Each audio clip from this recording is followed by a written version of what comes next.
I'm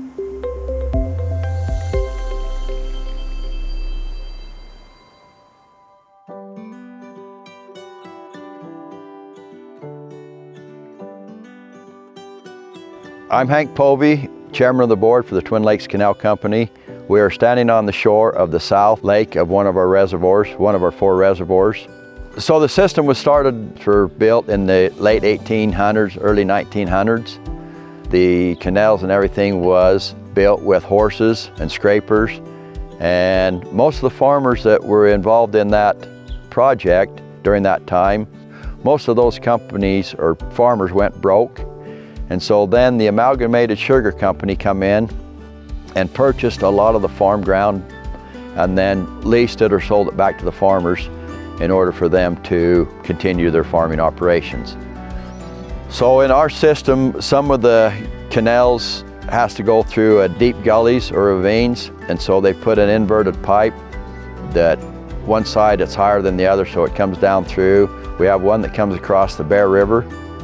In order to get across the river, we had to put a pipe across the river. There's other couple of places, same thing, a big open valley that we had to put a pipe in order to get across the valley.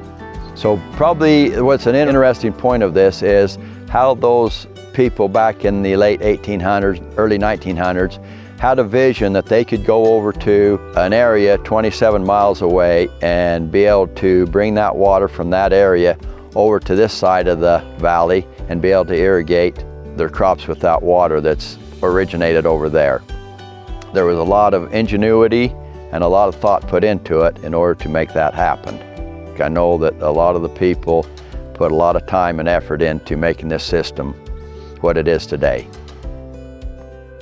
Our concern this year is because it's been so hot and dry this summer that the ground moisture has been depleted so much that in order to get it back up to where it needs to be, we're going to need a lot of good moisture this fall before going into winter, and then hopefully get a good snowpack this winter that next spring, when we are relying on the water runoff, that we will have a good runoff in order to fill reservoirs and meet the demands of the irrigators next summer.